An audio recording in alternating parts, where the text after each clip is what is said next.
Hey everybody, hope you guys are healthy and safe. So you're watching main camera footage with the Oppo Find X7 Ultra and the Vivo X100 Pro.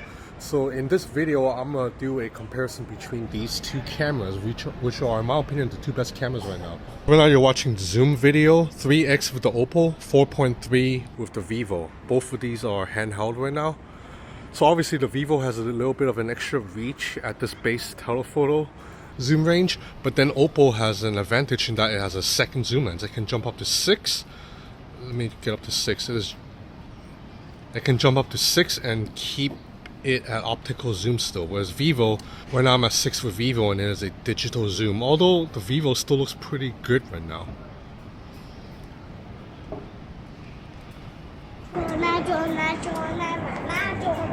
Stabilization is looking pretty good with both, considering this is handheld.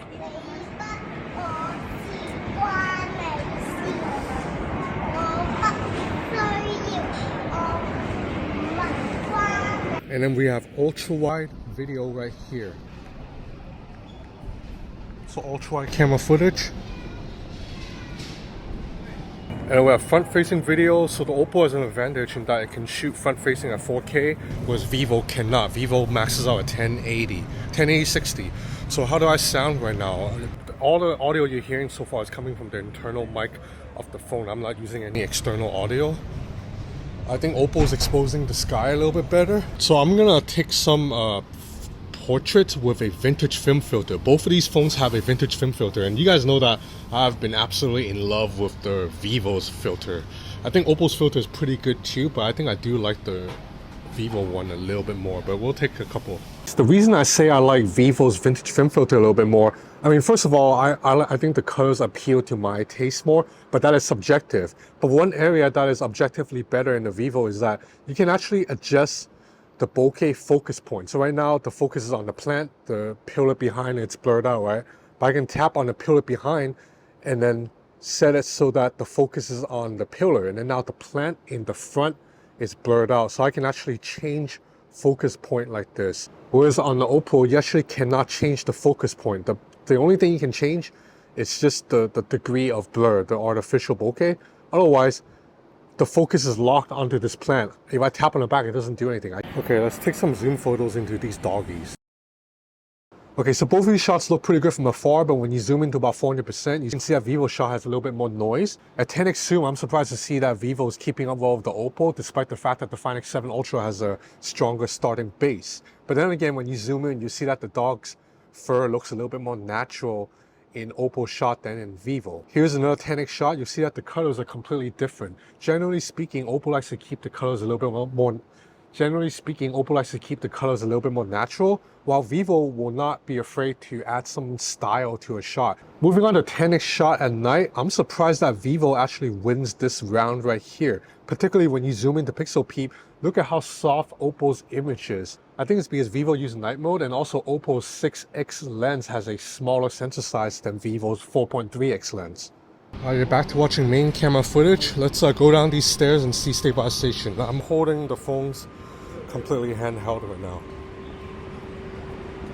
So if you're wondering why there's a line down there, well, like right there, this place is pretty famous, but they also have a cat that is very cute.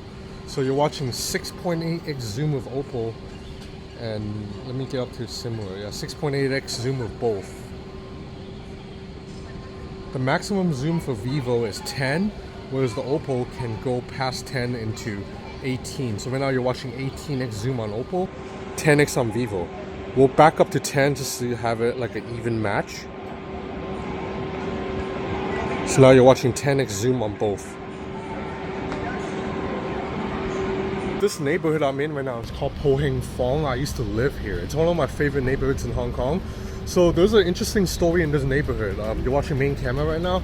So this area used to be not popular with Hong Kong people because there are several stores here that mix and sells coffins.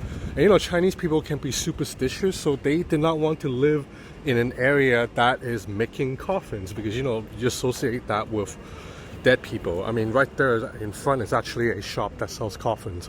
But then about like 10-15 years ago, some kind of Westerners, like Americans, Europeans, they moved into this neighborhood. and they kind of gentrified the area. They built like some spaghetti shops and coffee shops and made this neighborhood quite trendy. And then after that, all the locals want to move here now, like the younger generation who are not as superstitious. So now this neighborhood is one of the most in-demand neighborhoods in Hong Kong. The rent here is probably among the highest in the world, and it is very cool. Like, you have a lot of old Chinese stuff, but then you also have cool artsy stuff like this. Like, this is an art gallery right here. And then right here, you see this shop is selling coffins. So stuff like this that makes it unique. But it's by the way, I want to get one thing off my chest. So in my last video, the hands-on of this guy, there are several comments, like from 5 or 6 different people who accuse me of being unfair towards Vivo, because in that video I did not compare the Vivo against this phone too much. So they were saying I've been paid off by Oppo, or I don't like Vivo. Are you guys insane? If you actually watch my work or read my work or follow me on Twitter, you will know that I am a huge Vivo fan. For the past 3 years, I would randomly just tweet, oh, the Vivo X80 Pro is the best camera, the Vivo X9 Pro Plus is awesome. I love Vivo cameras, and I've been championing their flagships for 3, 4, 5 years now, probably longer than you guys even knew of Vivo. So to accuse me of being like, I don't like Vivo, I'm trying to make it look bad, that is ridiculous. So I think you guys need to have more faith in people. If you watch a video and they forget to mention something, or they accidentally made a mistake, don't immediately accuse them of, oh, you've been paid off, you're purposely like dishonest. That's a very damning accusation to make at reviewers. I genuinely love mobile tech, and I get excited for things, and I want to test all of them and say good things fairly. I'm not like taking money from Oppo to say bad things about Vivo, none of that. I mean, if I cared about making money so much, I would never criticize the iPhone, because Apple is the most powerful and richest tech company in the world. And they send me to events too. So if I really needed to kiss butt, I would never say a bad thing about the iPhone. But that's obviously not true. So calm the hell down, phone nerds. Are you watching main camera footage right now?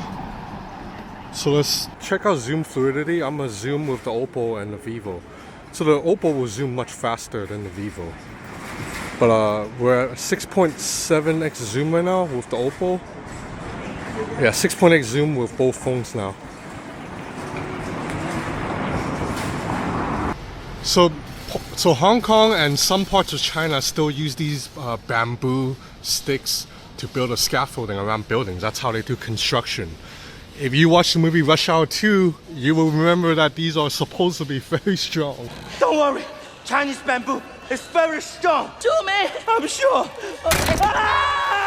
So this is a main camera shot. Both look pretty good from afar. When you zoom in, you'll see that Vivo shot is a little bit punchier as usual, but that's just a stylistic choice. I don't think we have a particular winner right here. Generally speaking, Vivo's main camera shot is always brighter than Oppo's shot. And whether or not this looks better than Oppo really depends on the scene. Some shots I like Vivo's brighter look, other shots I like Oppo's slightly darker, moodier look. Okay, you're watching 4K 30 with the Oppo Find X7 Ultra and the Vivo X100 Pro. 4K 30.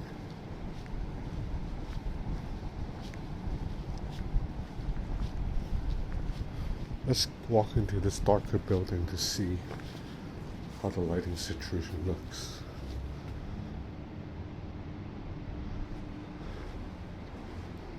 Let's switch out to the ultra-wide camera. Okay, now we're at the ultra-wide with both phones.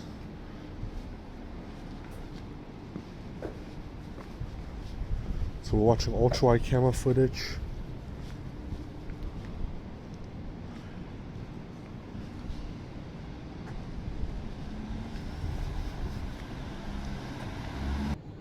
So now we're watching 10x zoom with both. At least from the screen right now, Oppo's 10x is looking sharper than Vivo's.